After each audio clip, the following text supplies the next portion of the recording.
Welcome back everyone to Gotcha Interact. We'll be talking about the second half of the 5.1 banners today, talking about first and foremost Nahida, and the other half we'll be looking at Hu Tao. So let's go through both of these banners and see whether these characters or their weapons are good pulling options for you. And if you do enjoy the video, go ahead and like and subscribe and check out the rest of the channel for other videos you may be interested in. We do also have a Discord, you can check the link in the description to check that out, and we have a lot of fun in there. Now, onto the video. So the first character we want to talk about is obviously Nahida. Looking at her as a character, in a very basic sense, she's going to ascend into EM, and that is going to be majorly the biggest part about her. Her skill is going to be great, especially at using the hold skill of the version, is to make sure that you are consistently and always making sure that you're putting a lot of dendro on the opponents.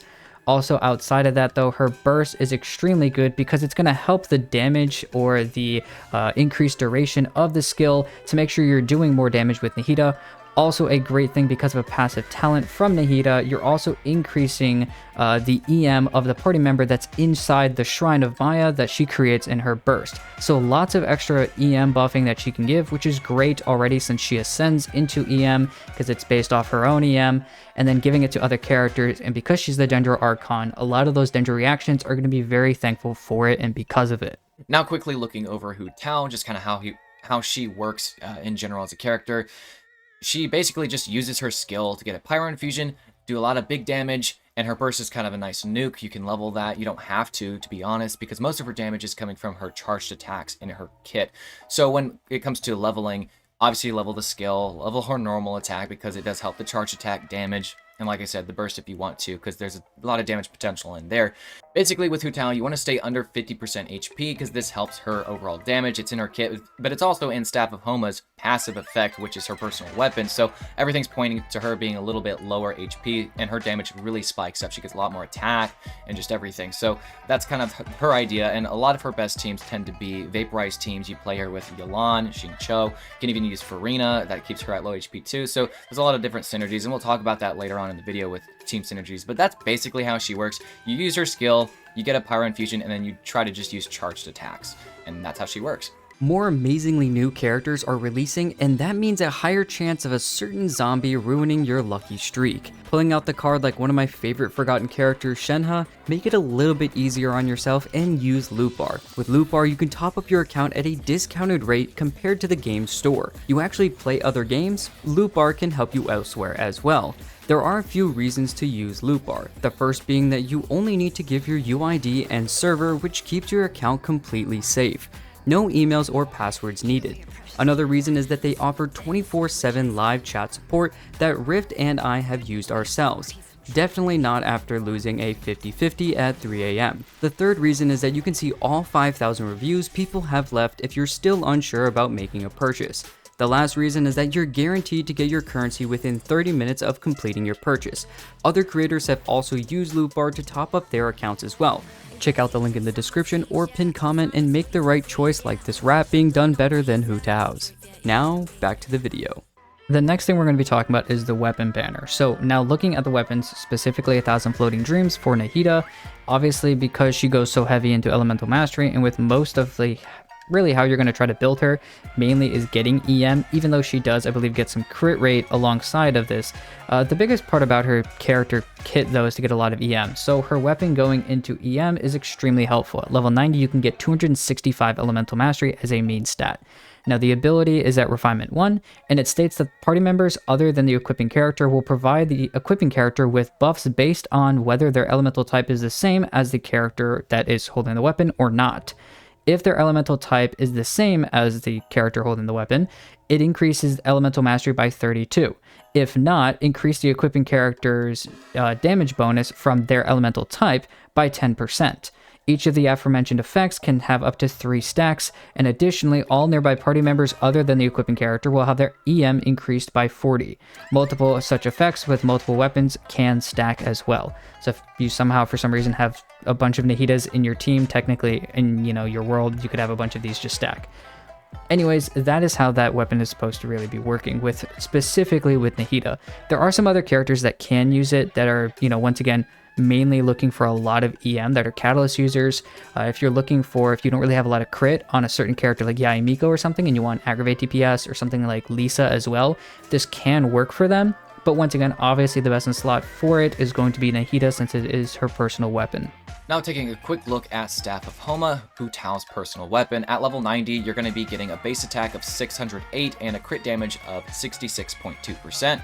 And looking at the refinement ability, assuming it's refinement 1, it's going to increase your HP by 20%, and additionally it's going to provide an attack bonus based on 0.8% of the wielder's max HP.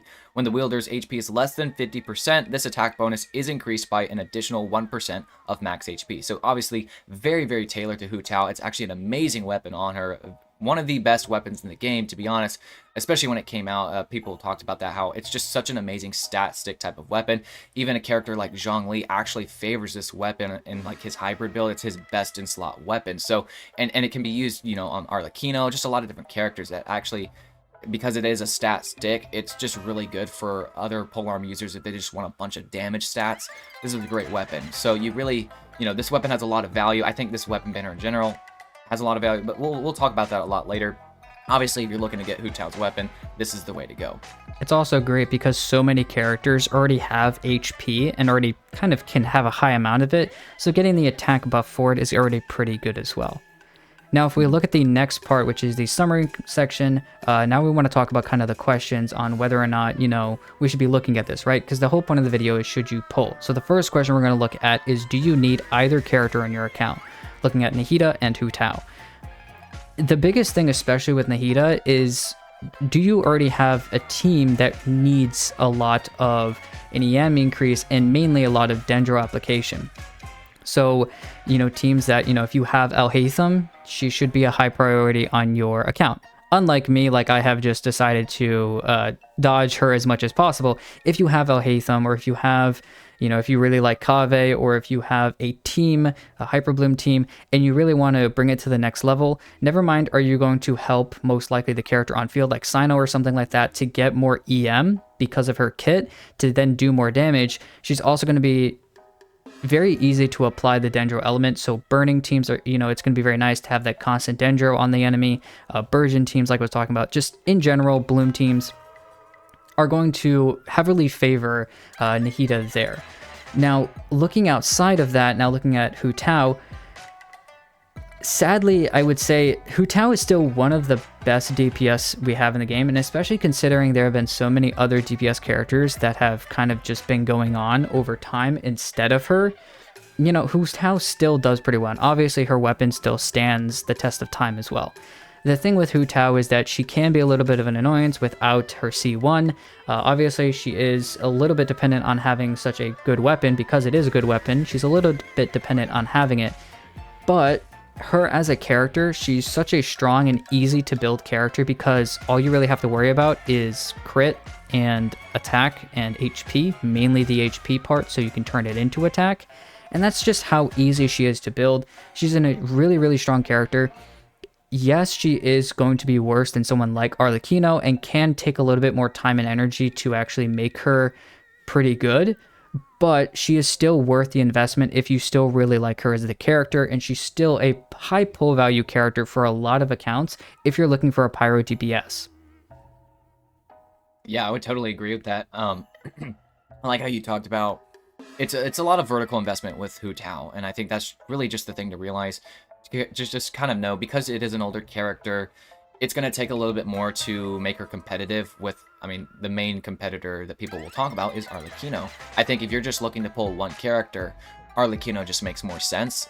She can stay at C0 and works more completely functional at C0. Not that Hu Tao's not a complete character, but the C1 kind of makes her feel a lot more complete with not consuming that stamina, because if you don't have that, you're just burning through it. And so it just, you have to think more. It's a little bit more difficult, whereas Arlecchino at C0, still fairly easy to play. I know the C2 changes gameplay, but when I was playing with Arlecchino at C0, it doesn't, I don't feel inhibited at all, even though you have to wait 5 seconds. Just use the skill at the beginning, then you go through rotation, charge attack when you get back to Arlecchino, you know, so it still feels complete is the point. So I think if you're gonna pull one character and you're not looking at Constellations, Arlecchino is just simply better. And for those of you who may disagree with that, I will just say, I don't have Arlecchino, and I have Hu Tao C1. So, you know, I've kind of seen both sides of the coin. Obviously, I didn't need to pull Arlecchino because I already had the Hu Tao. That's why I don't have Arlecchino. If I didn't have Hu Tao, I would have Arlecchino. But I guess what I'm saying is I can be a testifier of the fact that, look, C0 between both characters, Arlecchino's the way to go. She's just a newer character. She's going to feel more complete. But moving past that, the next question we're going to look at is what kinds of teams are you trying to build? And we might have touched a little bit on that, but with Hu Tao, obviously, it's going to be vaporized. With Hu Tao, obviously, it's going to be vaporized teams. There are other things you could do, but on paper and even in gameplay, the vaporized teams are just going to feel very complete. They're going to get the job done the best. It's the most efficient. The vaporized numbers definitely amplify Hu Tao's overall damage, and if you're using other characters like Yelan, Farina, if they happen to get vaporizes, those are high damage dealing characters, so when they get a vaporize, it's like 30, 40, sometimes even 50k, so those teams are just going to feel very complete. If you don't have those 5 stars, you can use a really good 4-star in Xingqiu for the Hydro application. You could even use a C6 Candace for Hydro application. There's some weird things you could do, but some people will talk about Farina even. She does work pretty good. I do use Farina with my Hu Tao, especially when I do like the plunge Hu Tao with a Xianyun. That's kind of a weird, different team. It's an option that you can do if you do have Xianyun. And now I wouldn't say pull Xianyun just so you can do it. I mean, I did that, and I have a lot of fun with it, but it's not that much different from her just regular function of doing normal charged attacks with a character just like Yelan and Xingqiu. You can use Bennett, but just realize that, it's going to be putting her over 50%, healing her, and so it kind of offsets her own buff with Bennett's buff, so you may not want to do it. It does work. That's what I did before I had Zhongli, because I wanted to pull Zhongli for Hu Tao. So it's functional. I can't say it's not, but just that's something you have to keep in mind. So maybe a character like Homa makes a little more sense because you keep the Pyro Resonance, but you don't have to worry about her HP being healed past her 50% mark, and why Homa at the beginning of Toma's arrival was actually seen as a good character for Hu Tao specifically in that regard. Now, when looking at Nahida, like Vixen already kind of talked about earlier on, really any Dendro team you're going after is going to want Nahida. It's actually very, very difficult to find a Dendro-related team that doesn't want Nahida. I mean, even the Kanish Emily teams aren't, they're not going to suffer having Nahida in there. I guess the first thing to think about would be, oh, I have a lot of Dendro and maybe not enough Pyro. Because with a burning team like that, the main takeaway is making sure you just have the application of the element, probably. So you already have enough Dendro and Kanish and Emily. Just make sure, if you're probably using Bennett for the attack buff for both Kanish and Emily. Good character, don't really replace him unless it's like Mawika eventually. Xiangling's just naturally good because it's just Pyro-nado, just Pyro everywhere. So good character. So you can use Nahida in even that burning team. There might be better options just to have Pyro Resonance and whatnot, but it's an option. Virtually every other Dendro team is going to want that, though. The EM buff is just absolutely insane. Not to mention, Nahida's personal damage is very present. I mean, for me, and yes, I do have the weapon, but I am a C0 Nahida haver, and she's still hitting like 30,000 damage, mainly in like a spread or aggravate type team where she is able to spread on hits. It's just, she's a great character, and she's very high value still at, to this day, because when it comes to Dendro teams, she's really just the best in slot for those. I mean, Farina obviously is still going to be helping those kind of teams. Remember, we did talk about in Shalonin's video, last video, where she can't really help because she's not amplifying Dendro damage. So when it comes to Dendro teams, Nahida kind of becomes more into the spotlight. Just know that with any Dendro team you're playing, Nahida is pretty much the best in slot as a support to use, and you can't go wrong pulling Nahida. Looking beyond this, the next question we have, and the last technical question we have, is do you need the weapons? Now, the first weapon we looked at was 1,000 Floating Dreams. In a very basic sense, this weapon's great, and if you're looking specifically for Nahida, you pull Nahida, you're looking at, do I need the weapon? No. There are plenty of other weapons that can work well, a lot of EM main stat weapons that work well, and technically even, I know people sometimes, I think you did, Rift, before you actually had her weapon, you used a Widsith, which was also pretty helpful, considering the EM, the attack, and the elemental damage bonus that Widsith gives was useful. All three were useful for the character, which is pretty difficult to sometimes find a correct character that can use all three at the same time. But Nahida does really well with that. So stuff like that, it helps with a crit ratio as well. She gives herself crit rate, so it balances things out. I say all that to say her weapon is not necessary, really, for her or anyone else. It is a very nice weapon, but it's a luxury item, I would say. Looking at Staff of Homa, though, you could never really go wrong with Staff of Homa, especially if you have a pull-on character you like. At the end of the day, obviously, if you're going to pull for a polearm and you accidentally get Staff of Homa, there are plenty of characters you can put it on. Most of the time, for the exception of like Zhongli, the character's own polearm is probably just going to be worth it more. So don't pull Staff of Homa trying to get a better Arlecchino or something like that, or a better Raiden or something. 99% of the time, their own personal weapons can be better. The great thing about having Staff of Homa, though, obviously, it's great for Hu Tao. And I would say, if you have her already, I would just grab her weapon. It's very... I wouldn't want to say that it's necessary, but you bank a lot on the ability that you get from it, just because of how solid that buff is, as well as the high base attack. Offsets a lot of other things that other weapons can really give you, even in terms of other 5-star weapons, and especially the 4-star weapons.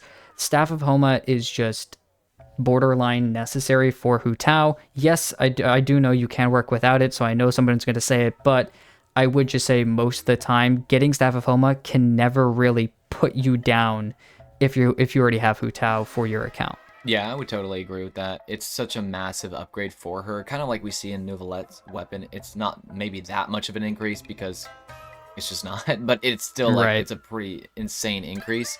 So I would totally agree with that. And the thing is, this weapon banner isn't like that bad. Like there have been worse, there have been better, yes, but with Staff just being a good weapon, and honestly, you don't need 1,000 floating dreams like Vixen just said for Nahida, and I can testify to that.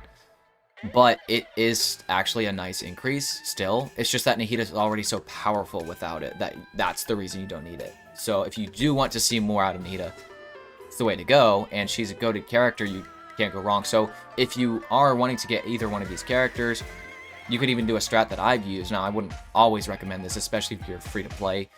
What I like to do personally is sometimes if I don't have either character and I'm just like, I don't know, I kind of want both, I don't really, but I don't want, you know, it's just a hard decision. So sometimes I'll just let the weapon banner decide for me, and then I get the weapon, then I'm like, okay, I got this weapon, I'm gonna pull this character. So maybe for some of you out there, that might be an option, you know, especially if you just like to pair the weapon with the character. Also, with Zhongli coming out pretty soon, like the speculations for 5.2 have been that Zhongli and Nouvelette will be second half, right? So if you are looking at Zhongli and you actually want the hybrid build, this weapon, Staff of Homa, is actually his best in slot.